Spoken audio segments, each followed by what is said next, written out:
Hello. आज की date है 18 फरवरी। और आज देख लेते हैं निफ्टी बैंक निफ्टी में हमें कहाँ पे एंट्री मिल सकती थी और हम कहाँ पे प्रॉफिट बना सकते थे। ये पुरानी स्टाइल में मैं रिकॉर्ड कर रहा हूँ क्योंकि इसमें मुझे कॉल की एंट्री दिखानी थी और एसएल मैनेज कैसे हुआ ये दिखाना था। तो यहाँ पे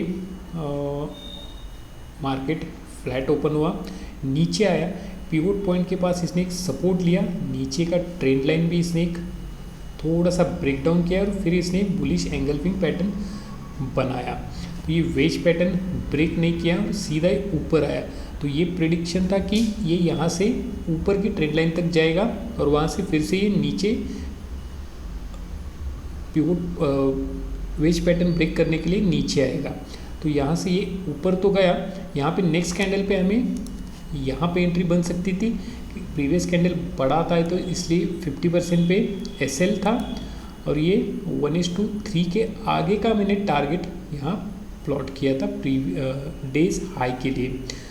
तो यहाँ पे अगर हम देख लेते 22,950 की कॉल हम देख रहे थे इन द मनी, यहाँ पे एंट्री बन सकती थी लॉन्ग पोजीशन की। ये रही एंट्री। एसएल हमने 1:3 का लगाया था, सॉरी टारगेट हमने 1:3 का लगाया था। एसएल इसी कैंडल के लो से थोड़ा नीचे था तो 1:3 का टारगेट था, लेकिन ये ऊपर तो गया। ये कैंडल पूरी बुलिश दिख रही थी तो यही प्रेडिक्ट था कि ये टारगेट हिट करेगा, लेकिन इसने टारगेट हिट नहीं किया। क्लोजिंग के वक्त ये कैंडल नीचे रेड में क्लोज कर दी। तो इसके बाद भी नीचे आया, जिस रेट पे हमने बाय किया था उसी रेट पे इसने एक स्विंग लो बनाया और ये उसके बाद की कैंडल फिर से ऊपर जाने लगी तो हमने एसएल शिफ्ट किया, छोटा सा एसएल 4 पॉइंट का एसएल यहाँ पे रख दिया। टारगेट वही था 50 पॉइंट का, तो यहाँ से 30 पॉइंट का एसएल था, टारगेट था। यहाँ से ऊपर गया नहीं, फिर से रिजेक्शन आया और इसने हमारा 4 पॉइंट का एसएल हिट कर दिया। तो ये इस तरह एसएल मैनेज करना आना चाहिए आपको। अगर ऊपर जा रहा है तो अच्छा प्रॉफिट ले लो, टारगेट अच्छा लगाओ, एसएल छोटा लगाओ।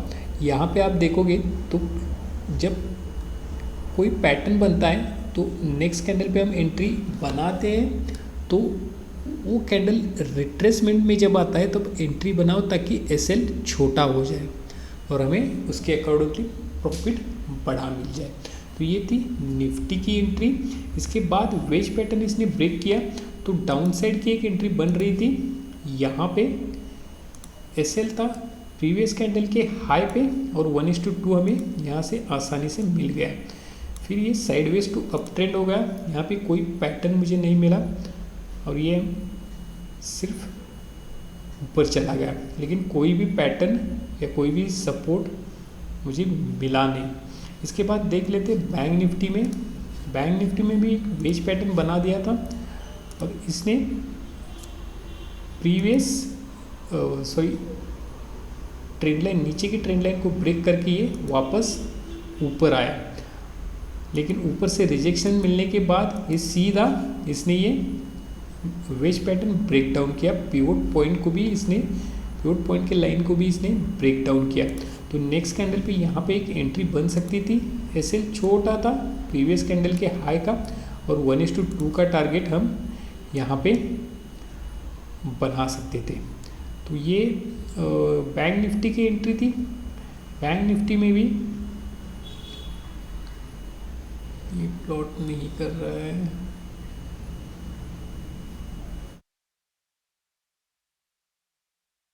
तो ये 1:2 की एंट्री थी जो इसने हिट कर दी। उसके बाद बैंक निफ्टी भी साइडवेज हो गया। पिवोट पॉइंट के पास ये पूरे दिन साइडवेज हो गया था, इसने भी कोई एंट्री नहीं दिखाई थी जो 1:2 का टारगेट हमें दे सके। तो ये पूरा क्लोजिंग तक साइडवेज ही बना रहा है। तो ये थी बैंक निफ्टी की एंट्री। तो देख लेते हैं कल मार्केट क्या बिहेवियर करता है और हमें कहाँ पे प्रॉफिट बनाने का मौका मिलता है। Okay, thank you.